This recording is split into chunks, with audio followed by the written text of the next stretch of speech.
is 2 o'clock, so we will call to order our regular meeting of council. And before we get started, we will just say how happy we are to finally, after more than a year and a half, be back meeting in person with members of the public. Welcome. So thanks to those of you who are able to make it today. And it has been a strange year and a half, and we're not through it yet, but we're really happy to be able to get back to this form of business, somewhat as usual, although a little more closed in than we were prior. So we do have an agenda in front of us, and we'll start by just recognizing and appreciating that we are hosting our meeting from the unceded territories of the Huipachesset and Sishat First Nations. Council, are there any late items to add? Seeing none, any late items from our corporate officer? No, Madam Mayor. Okay, then would somebody like to move approval of our agenda? Move approval. Second, Madam Mayor. Thank you. Moved by Councillor Poon, seconded by Councillor Washington. Any comments? Seeing none, all in favor? Carried. And we have minutes as well. So we have minutes from the special meeting held at 9:30 a.m. and minutes from the regular meeting held at 2 p.m. on September 27th, 2021, as well as the special meeting held at 9:30 a.m. on October 4th. Moved by Councillor Solda, seconded by Councillor Poon. Any comments on the minutes? Seeing none, all in favor? Carried. And this brings us to public input period. So this is an opportunity for members of the public to address council on topics of relevance to City Council. And we take a maximum of 4 speakers, and then we will have 3 minutes each to speak. Come on forward to the podium. And if you don't mind when you get to the podium, if you could just state your name and address for the record. Hello, Council, Madam Mayor. I'm Sean Adams. I live at 4804 Bird Street in Port Alberni. One of the things I am is a retired safety professional. I worked for many years as a prevention officer for WorkSafe BC. One of my skills is risk assessment. Now, I want to describe to you just a few things that happened at my place of residence, typical of my community. My camper was broken into on my property. The person who broke in defecated there a number of times. My wife had to clean that up. They broke into my boat on my property. There they only urinated. Anything out has been stolen. We've intercepted thieves a few times. I get prowlers frequently. I see them on my cameras. I don't bother calling the police anymore because they don't do anything. I find break-in tools hidden in my shrubbery. Later I find that my neighbors were broken into, the children's bicycle stolen. Someone tried to force into my other neighbor's workshop. It's just before I found those tools. They included weapons, a knife, for instance, a tire iron. I've called the police many times for vandalism, for instance, at the Friendship Center, where a person was breaking the windows and uprooting the shrubbery. Another time when they were breaking furniture on the road in front of my house, just in wild, savage rage, smashing things apart. I've called for wellness checks numerous times for people who are in obvious distress. I've woken up a lot of people who were overdosed. 2 weeks ago, I had to call 911 to have a person taken to hospital. He did recover. You probably know, I'm sure you know, that what really got this over the top for me was to open my back door and walk out no closer than you and I, no farther away, let me say that, a man hanging dead in a tree beside my house. Now, he'd been up there for a few days, and I learned that he had a criminal record that included violence, robbery, kidnapping. He had kidnapped his lawyer, who had not served him as well as he wished, and he had to go to jail for his actions. Well, of course, he had to go back to jail after kidnapping the lawyer, so that didn't work out too well. This is the fellow who was up in the tree. This is a perceptible threat. Now, that tree is on sort of the pedestrian route from here, from this area of Port Alberni over to the other area of Port Alberni. They're going down 3rd, 4th, all the alleys. This tree, my house, is right behind the Friendship Center. It's a handy place for people to stop. I notice in my cameras when I review them in the mornings, I didn't always used to, but now I do every morning. People disperse from there on their bicycles or on foot, 2:30 in the morning or so. That's a time when I frequently find people on my cameras having trespassed into my property, which I've fenced every bit of it. I have locks on all my gates. An agile guy can easily hop over the locks. Now, I knew there was a risk there.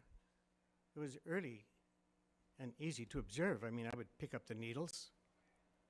You know, the people who use drugs have to find something to sell to purchase those drugs with, and it's just sheer luck that myself and my neighbors haven't been assaulted at this point, but there's been some threatening situations, that's for sure. You know, it's not comfortable. I mean, they're no farther away from my property line, from my backyard, from my house, than you are from me. This is pretty close. Now, prior to the incident where the fellow hung himself, I talked to Parks and Rec. I asked for that area to be cleaned up. Taking the tree down would be a good idea. Remove the area where they congregate. At least then we would have one small place removed from the trouble. One small nest of troublemakers and thieves and addicts would, I know they're just going to move to another location, but I'd sure be thankful, and my neighbors would sure be thankful if we didn't have them on our doorstep. Now, we've had problems with people pitching tents, and I know when someone pitched a tent right under that tree, was sitting there openly injecting drugs, and I called bylaws about it. No one ever did show up. I got a call about a week later asking if he was still there. You know, I do have to, our time has well run out. I want to give you a minute just to finish up, because I'm thinking you have a request here, and then it might be appropriate for us to book a longer time to sit down and talk about this issue. I do. I want some concrete action. It's not hard to see what has to be done to clean up that particular immediate area. It's very obvious, and something should definitely be done about it. I was referred to Victim Services, who offered me a hug. Well, come on. This is not a step forward in doing anything about the situation. I know that businesses in the area have a petition up to try and get the area cleaned up.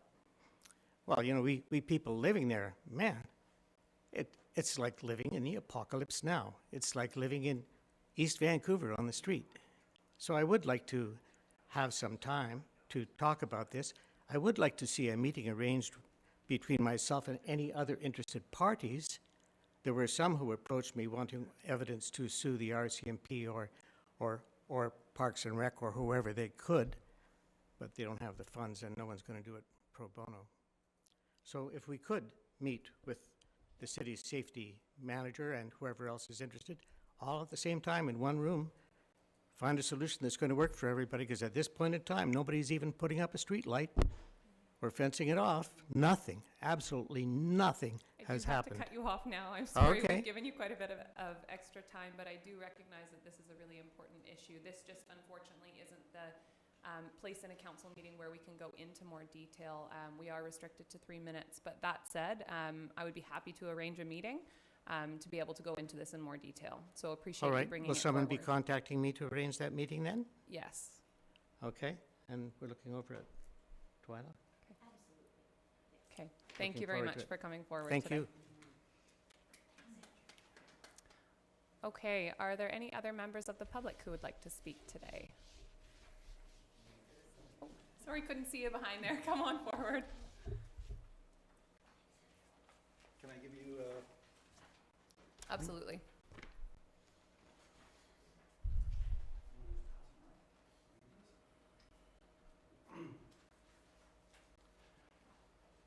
my name is Kelly Horvath. They take that off, or?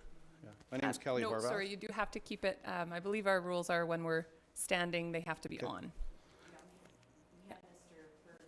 I don't care. As long as you can hear me, I'm good. Sorry, didn't notice. So my name is Kelly Horvath. I'm one of the principal owners of Port Poshwash on the corner of Gertrude and Southgate. And I'm here today regarding a neighboring business. And, you know, when I go back in history, I don't understand how the permitting got through in the first place.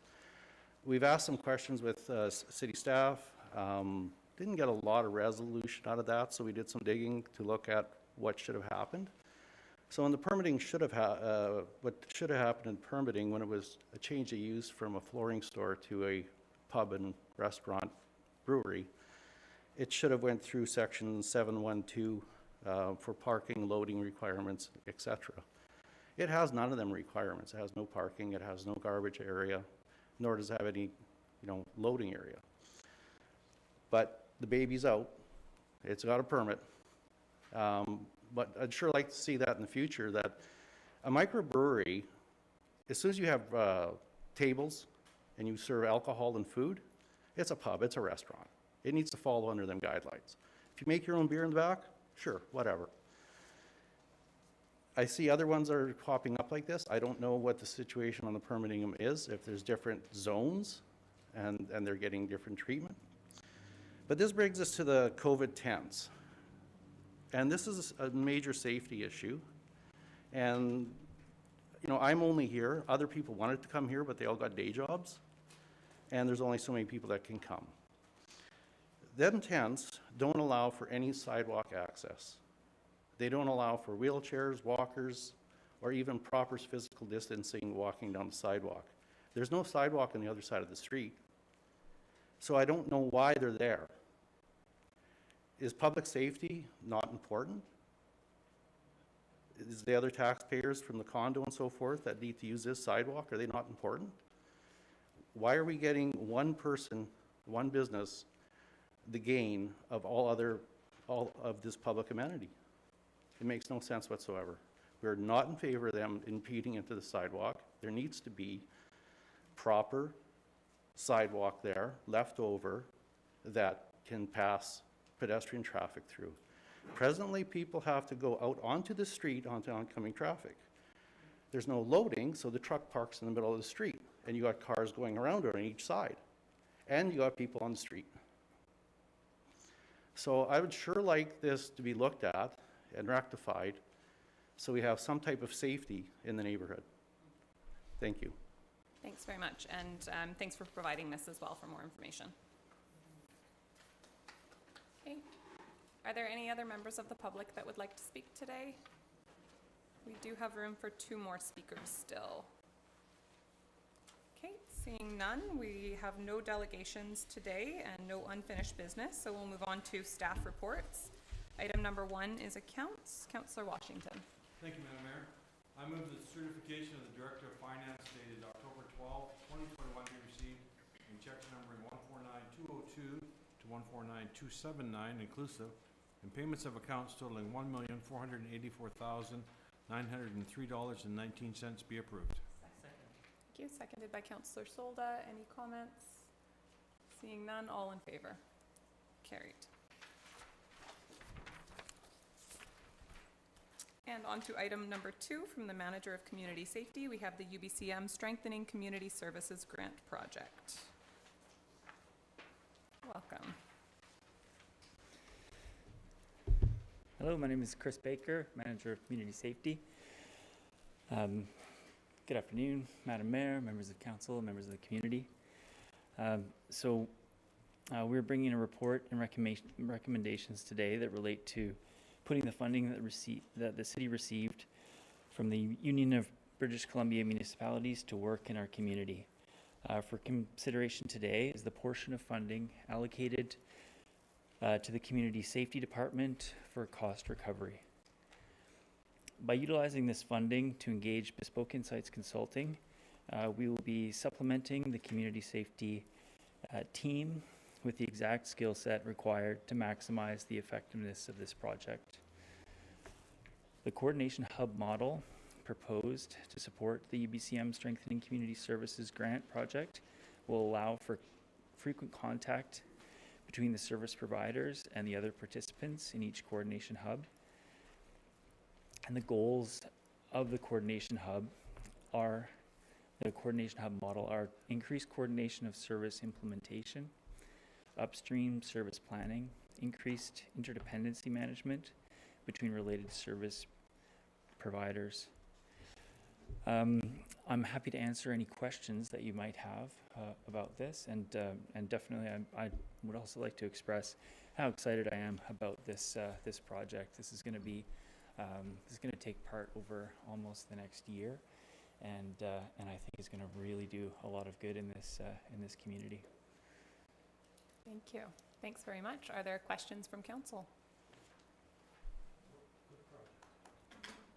Okay, Councillor Poon, would you like to read the motions? Yes. I'll move that council authorize staff to allocate $28,710 from the UBCM Strengthening Community Services Grant Project as follows. 1.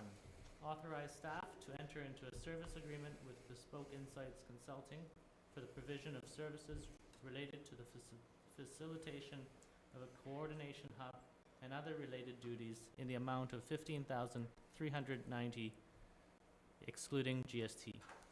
And 2, that $13,320 be available to the city's Community Services Department Community Safety Manager in providing further support in the administration of this funding program and its outcomes. Thank you. Is there a seconder? Seconded by Councillor Haggard. And seeing no comments still, I just want to say I think that this coordination work is going to be really valuable. We have a number of great organizations in the community providing services, but there's always been a bit of a lack of coordination between them. So I think we're going to get a lot of value for our community out of this work.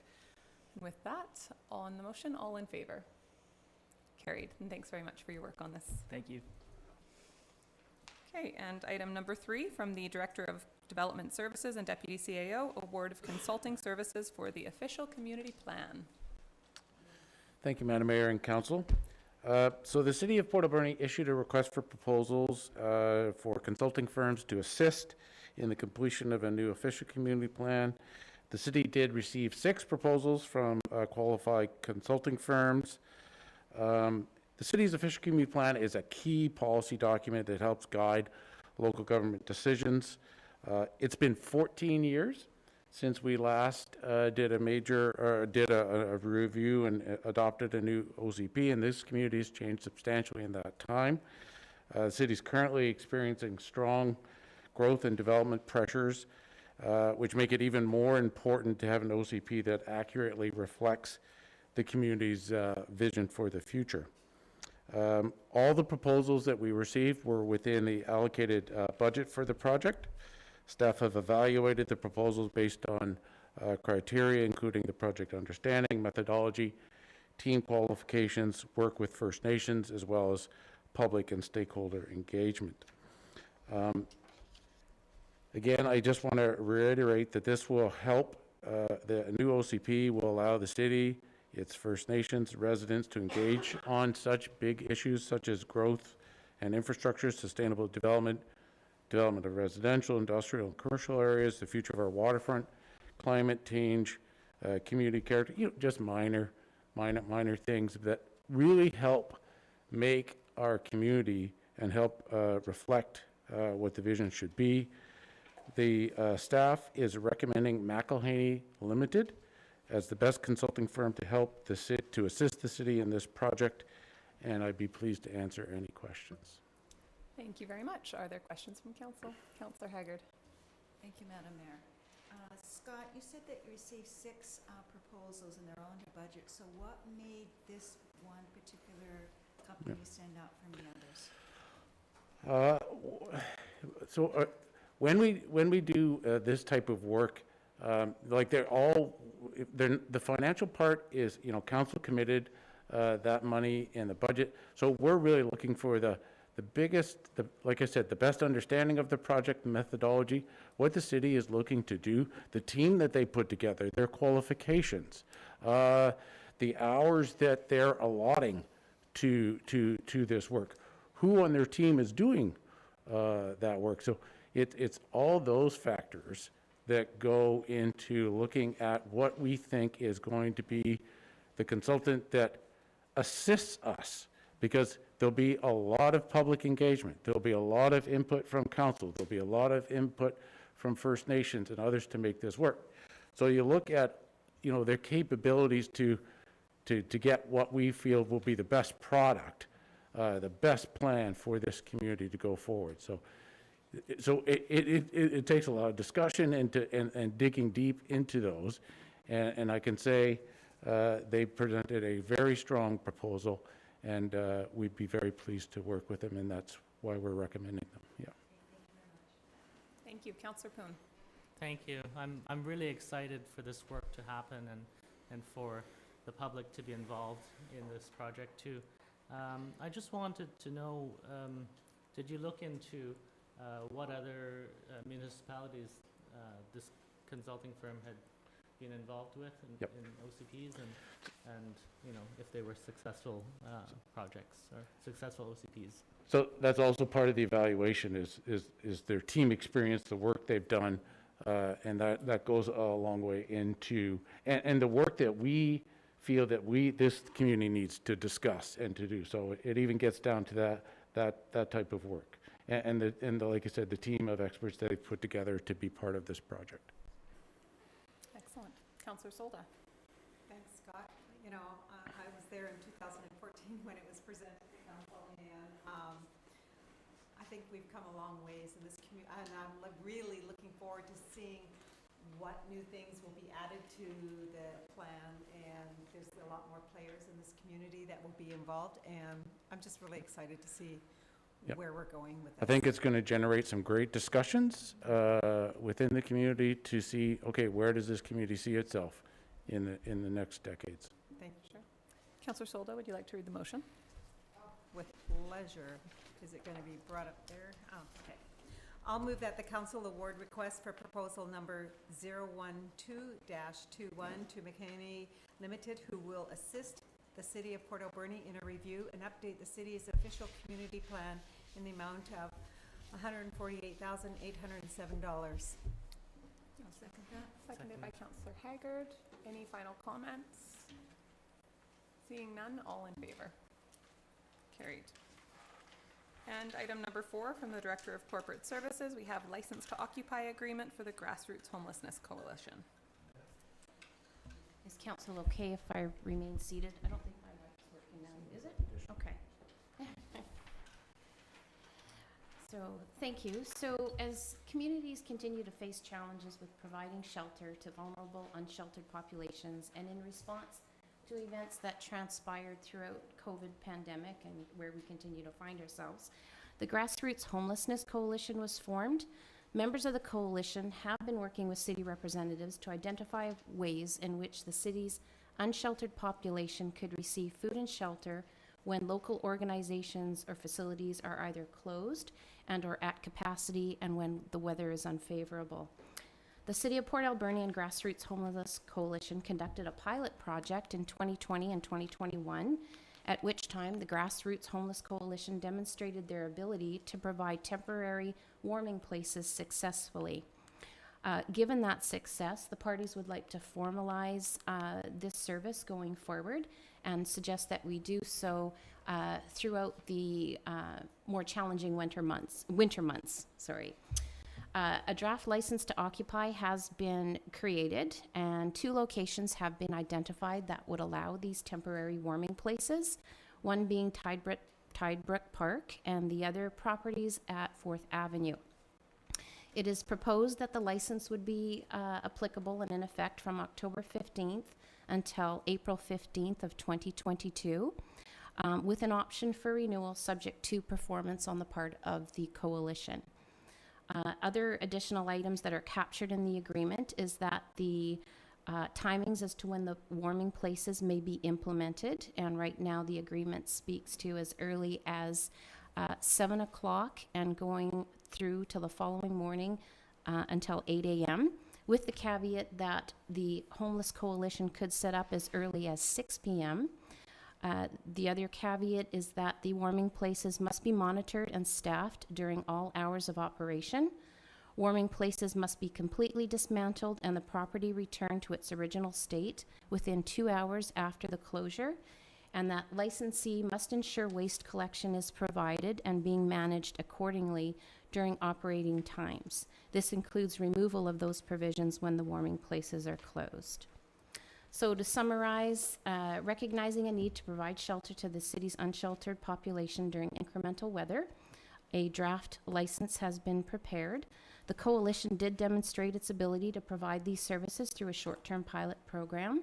And with that, staff are recommending that council support the recommendation identified in this report, and that is to enter into this license with the coalition. One piece that I have neglected to mention at this point is the coalition is looking for council to consider allowing the warming place to pop up from, say, during lunchtime hours. So it's suggested in the report that if council wishes to consider that as an option, that the license be amended to reflect warming places being able to open from 10:30 a.m. until 1:30 p.m. that same day for that lunch provision. And I know there is representation here from the coalition in the audience today, should council wish to engage. Thank you. Are there questions or comments from council? Councillor Haggard. Thank you, Madam Mayor.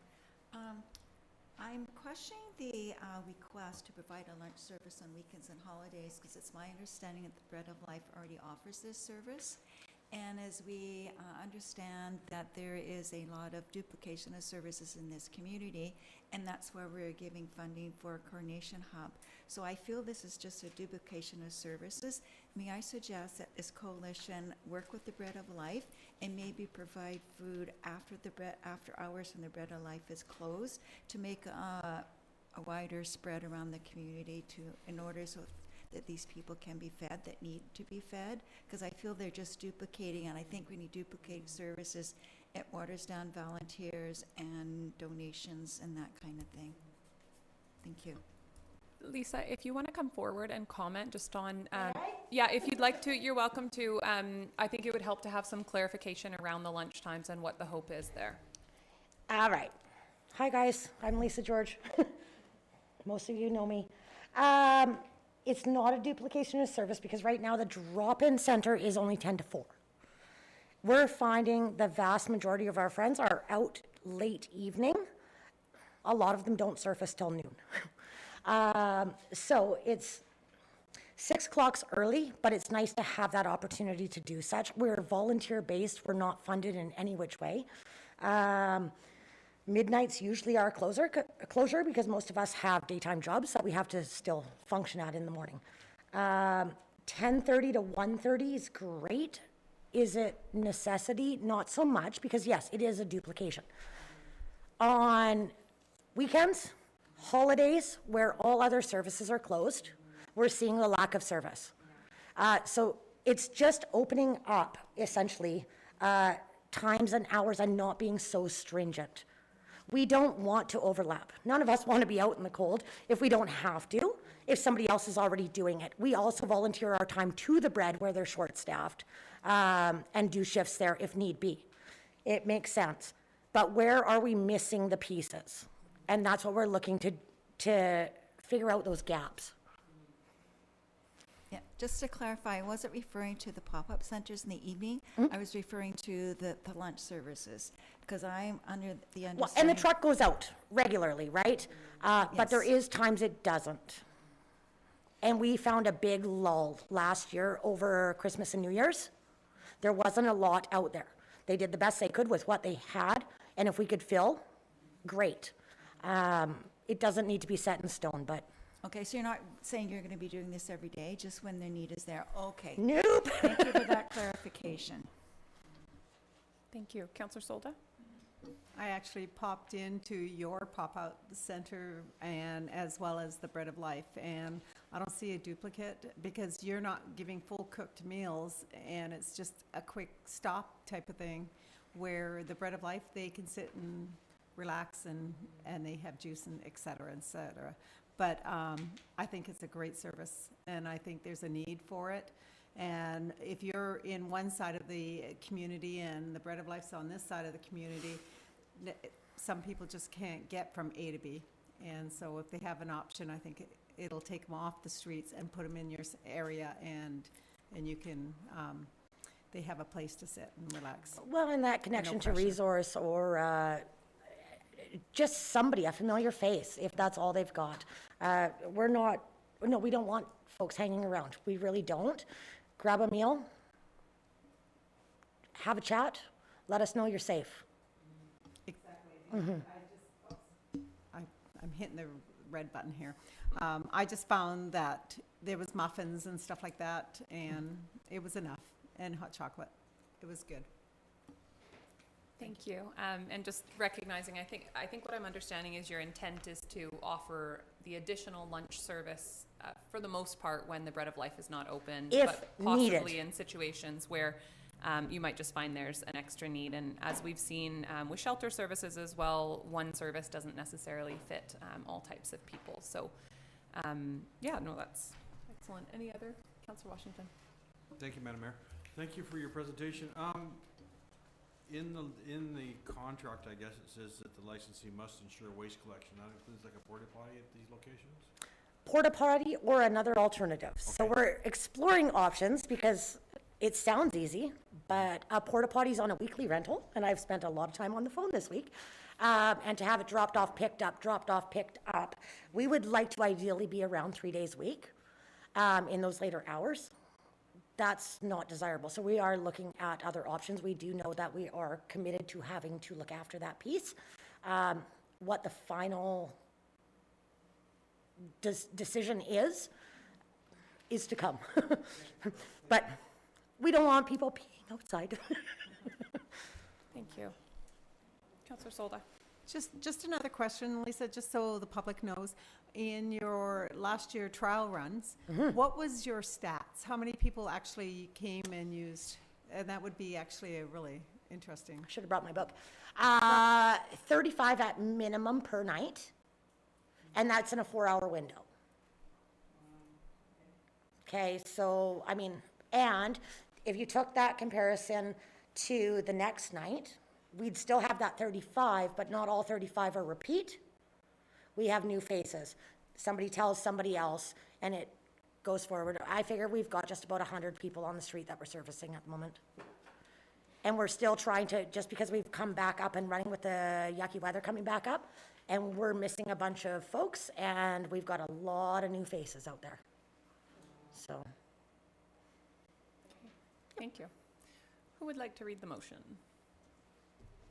Can I sit? Yes, you can. Thank you for answering questions. Thank you. Councillor Solda, if you'd like to read it, and you're welcome to just add in at the end if you like that council direct staff to amend the agreement for lunches. And Madam Mayor, I move that the council authorize the mayor and the corporate officer to execute the license to the Occupy agreement between the City of Port Alberni and the Grassroots Homelessness Coalition effective October 15th, 2021 and terminating April 15th, 2022 for the purpose of providing temporary warming places on city-owned lands and further to the, what was the? To amend the agreement. To include lunchtime hours. To include lunchtime hours. I have a proctor, you. I love it. Wonderful. Is there a Thank you. seconder? Seconded by Councillor Poon. And that's teamwork. That's right, teamwork. Seeing no comments, all in favor? Carried, thank you. And thank you, Lisa, for the work your group is doing. We'll move on to bylaws. Item number 1 from the Director of Development Services and Deputy CAO. We have the official community plan bylaw and zoning bylaw amendments for 4905 Cherry Creek Road. Oh, it is just a final reading, I believe. Okay, any questions on this from council? Okay, seeing none. Councillor Paulson, would you like to read these? I'd like to move that official community plan amendment number 34, 4905 Cherry Creek Road, Evans, bylaw number 5031 be now finally adopted, signed by the mayor and corporate officer, and numbered 5031. Second. Seconded by Councillor Poon. Any comments on this? Seeing none, all in favor? Carried. And that zoning map amendment number 45, 4905 Cherry Creek Road, Evans, bylaw number 5032 be now finally adopted, signed by the mayor and corporate officer, and numbered 5032. Second. Seconded by Councillor Poon. Seeing no comments, all in favor? Carried. And finally, that zoning text amendment number T28, definition microbrewery, microdistillery, bylaw number 5033 be now finally adopted, signed by the mayor and corporate officer and numbered 5033. Second. Seconded by Councillor Poon. Seeing no comments, all in favor? Carried. Thank you. No correspondence for action or proclamations today, so we'll move on to our correspondence for information and the correspondence summary.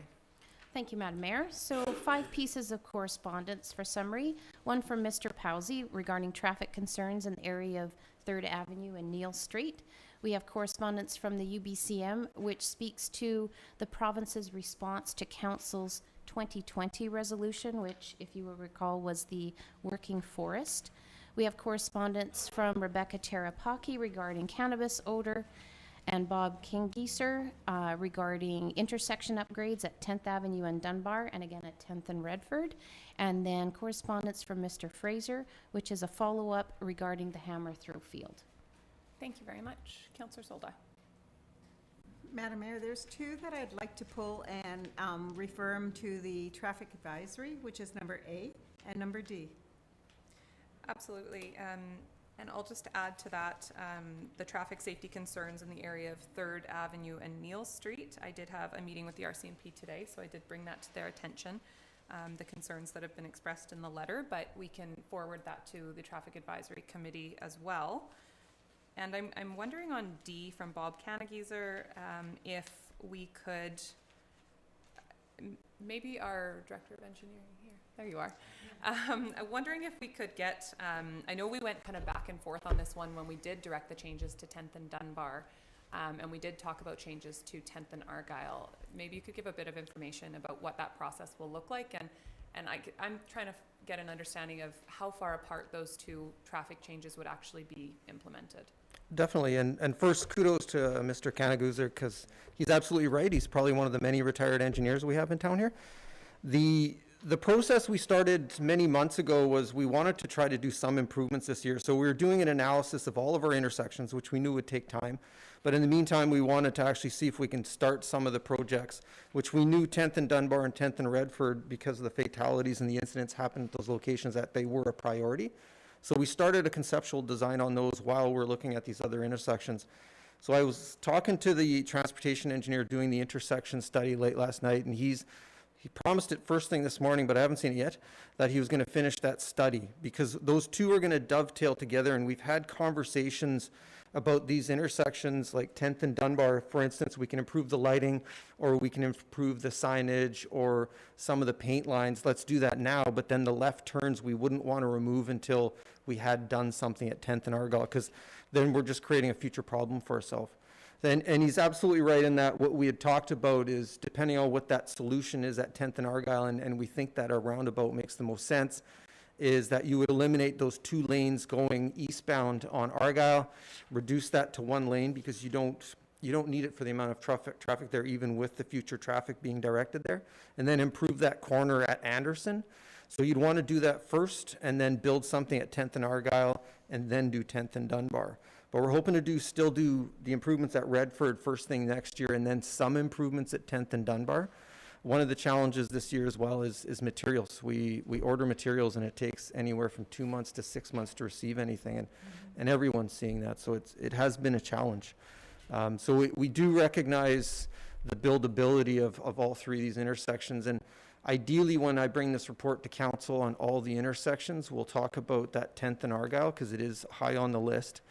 And next year, if we can start the design, because we have the conceptual design, which will be done in the next few weeks, but then have the detailed design done this winter, potentially with engagement and everything, we could optimistically, and this is a challenge, try to build all 3 next year, is where I'm going. Great. With a lot of clarifications that it's going to be really challenging to do that. No, that's great.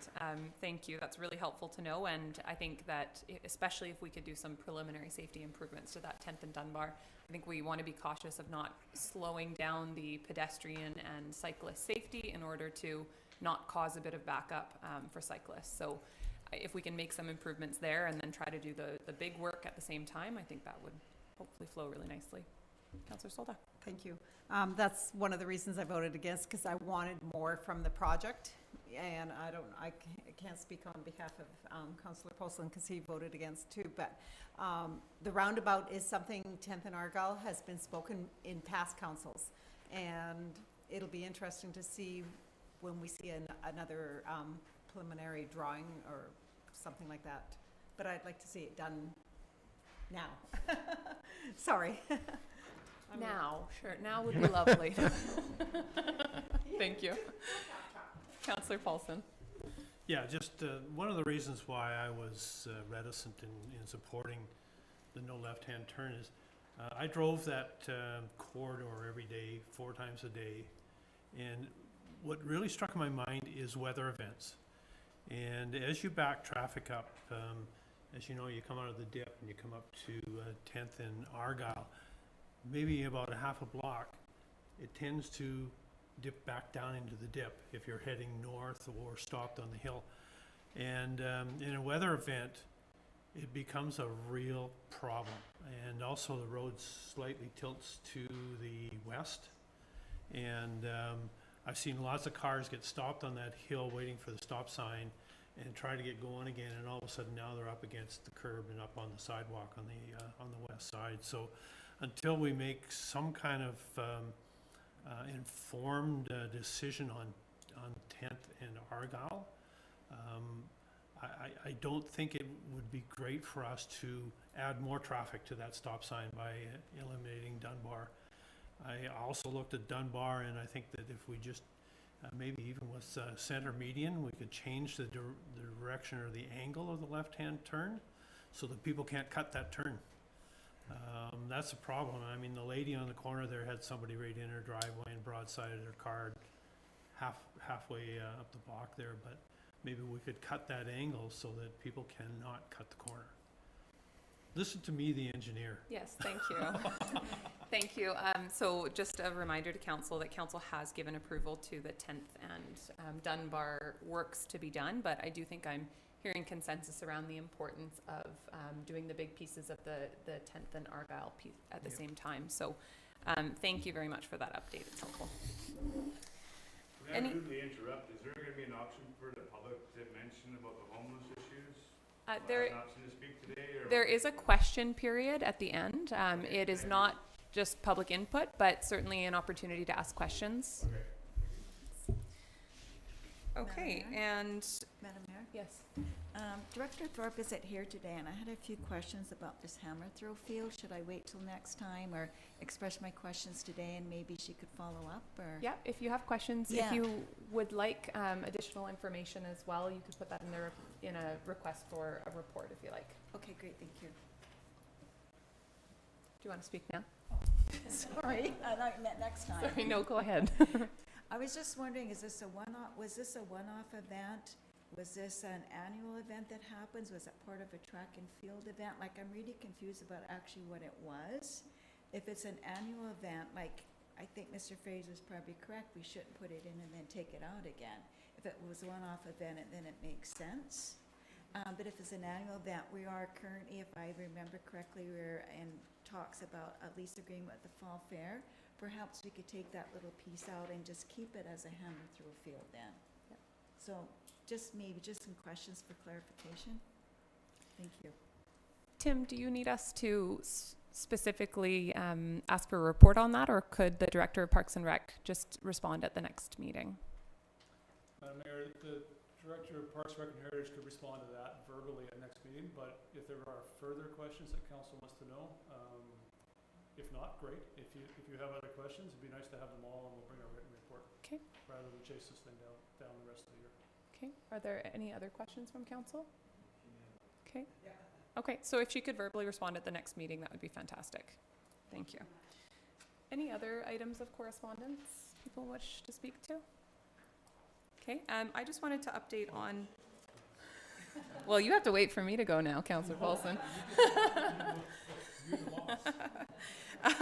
On item C, letter from Rebecca Terapaki about cannabis odor from residential complexes, I just wanted to let council know that I did participate in a UBCM meeting with with the Minister of Public Safety, led by the regional district.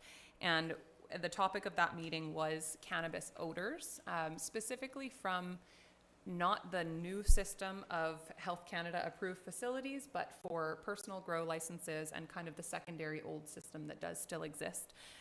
It was somewhat of a productive meeting in that the provincial minister was very supportive and understanding and informed on the issue. But that said, it is definitely a federal issue, which we knew when the regional district requested that. I think the Minister of Public Safety is a great advocate for streamlining, recognizing the issues that do exist, because Health Canada is not resourced to go out and address odor from these non-compliant or old systems of cannabis grows. But I think that there is likely a push that needs to be made, and maybe it could be led by UBCM. It might be something for us to consider sending as a resolution to the next UBCM for all of the communities in BC to come together. Recognize that there's an issue here with that's far outside of our control that Health Canada is supposed to be regulating. We've got this new system of facilities that are coming into our communities that are built properly, have to go through extensive, regulations in order to set up their facilities, have to go through background checks, have to make sure there's not odor coming from their facilities. And then we have the old system that's quite unregulated, and Health Canada is not giving any resources to municipalities or to communities to address issues that stem from those older facilities. So I don't think it's an issue that we as the City of Port Alberni can specifically take on and address on our own, but I think it's for consideration for us to bring forward. Rebecca makes a great point about some of the existing properties that are out there that are causing nuisance to neighborhoods, and I know that the regional district has several as well. And just creating issues, and there's certainly a feeling in the regional district like there's no ability for that local government to make any impact and protect their residents from being able to live without the odors that do exist in some of the neighborhoods. So just thought I would update council on that. Councillor Paulson. I just wanted to maybe make a comment on the provincial response to the 2020 resolution, and what the resolution really was asking for was measures to prevent the mass export of timber from private managed forest lands, so on and so forth. We know that's an ongoing question, and the letter, as typical as from many of the provincial letters are from the suitably vague, I will say, but they do address increasing fiber access for value-added domestic manufacturers and promoting the use of wood and mass timber and protecting good jobs in the country. It sounds to me, if you read between the lines, that they are probably serious about relooking at raw log exports and making sure that our local sawmills and value-added manufacturers have suitable wood. The second thing on that was there was a second motion or that's not included in the correspondence, and it was to do with extending the life of firefighting apparatus, and I didn't see any reference here, so I hope that may be forthcoming. But there was a resolution at UBCM with regards to extending the life of fire apparatus. So. Well, the working forest resolution was actually last year's UBCM. Oh, okay. So we're just getting the letter now. So that was a year and a month ago. So this year we put forward the resolution around extending the life of fire apparatus, but we also put forward the resolution around increasing access to addiction services and mental health and addiction treatment facilities, as well as detox. So hopefully we will get some suitably here in a timely manner a year from now. That's right. We will receive a letter a year from now. But I did also have a meeting this morning with our MLA following up on the UBCM meetings that we did have and the resolutions that went forward, just to keep her up to speed so that she can be advocating for the community's needs alongside us. Thank you, Madam Mayor. Okay. Would somebody like to move receipt of our correspondence? I'll move receipt of correspondence. Moved by Councillor Poon, seconded by Councillor Solda. All in favor? Carried. And no report from in camera, so on to council reports. Are there any items councillors would like to highlight? Seeing none, I will move receipt of council reports. Second. Seconded by Councillor Poon. All in favor? Carried. And new business, which is an opportunity for council to raise issues as a result of the business of the meeting or to identify items for subsequent meetings by way of a notice of motion. Are there any new items to bring forward? Councillor Solda. Just a quick one, question. I had someone approach me about the Harbor Key there regarding speed bumps, because people go around that fountain like it's a racetrack. And there's people crossing all the time and stuff like that, so that people are concerned about a safety issue, Madam Mayor. So I wonder if there's something we can get some information. Has there ever been speed bumps ever considered or something like that? Maybe the CAO knows, or? Sure, Tim, if you want to comment, and it might just be appropriate for us to pass that information along to the Director of Parks, Recreation and Heritage to start. Madam Mayor, unlike Councillor Paulson, I am not an engineer. So I'm not going to weigh that one. We have an engineer in the room. I think he might be happy to speak briefly about traffic calming in general and the need in the area. Ron, you want to speak? I've got nothing to say. But there's also festivals and stuff like that, so they're quite concerned about that. There's many different things you can do for traffic calming there. Speed bumps would be appropriate in that location because you have low speeds anyway. The challenges you typically have with speed bumps is you don't want to put them on arterials or roads where you see a lot of emergency services, because then they have to slow down as well, which this isn't the case. There are also environmentally in that particular area with the turnaround, you just have to look at drainage issues and other related issues and make sure it's appropriate, but it does seem like a good use there. And you may even consider, depending on where people are crossing, you can build tabletops that are 3 meters wide and raised, so then people walk on those, and by being higher up, they can actually be more visible to vehicles as well. So it's probably an appropriate consideration, that location. Great. Councillor Haggard. This may be part of a larger conversation that we can have about just the whole revamping of Harbor Key, and maybe not have traffic at all in that little circle area. That's always been my dream, but, so I think it's part of a larger conversation. Yeah, Thanks. absolutely. Yeah, thank you for bringing that forward. I do know that we did have some grant funding for the Harbor Key, and there's conversations going on about what kind of work will be done there. So I think it's something that we'll likely receive a report on at some point in the reasonably near future, and I think traffic calming could be a piece of that report for sure. Okay, so that brings us to question period. So if members of the public would like to come forward, Mark, you're welcome to come forward. Just a guide, the questions are intended to be related to business of the meeting or council business specifically. I have a few basic questions. One question is about the homeless bathroom, who I've had Bobby Sharma from the Granny's Chicken offered to donate a porta potty and pay for it months ago, which I put forward to the city. And these people are using the facilities on the streets, and there's no place for them to wash their hands or to use the facility. The Horseshoe Pit has a bathroom that used to belong to that Dry Creek Park, when it used to be a campsite there, which is still inside of that facility. It's a bathroom that's there in the Horseshoe Pit that they feel that they own, which would be very usable right by the sandy dump there. It would be a great spot for mental health workers to reach out to some of these people. It would be a great meeting spot for some of these mentally ill people on the street to get some of the resources they need. The warming center I seen when I volunteered there, they were giving me a handful of toilet paper and putting them out on the street to use the facility, because they couldn't use the facility there when I first volunteered there, which I'm pretty sure that you're well aware of, Madam Mayor. Another thing too is the injection site. The RCMP have made that a no-go zone for all these people.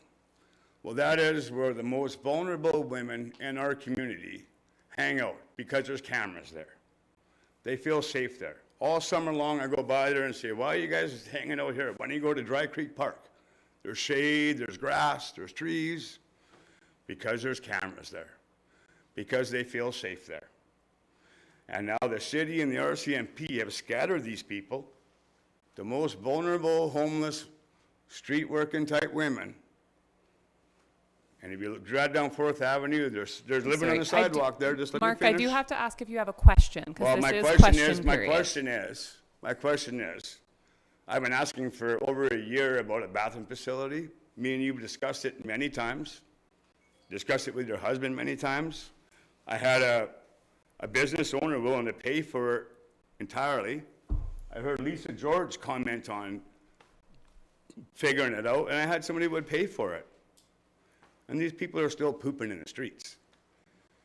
And another thing too is, you guys said that Randy Brown's environment down there, the ghetto, was a temporary thing.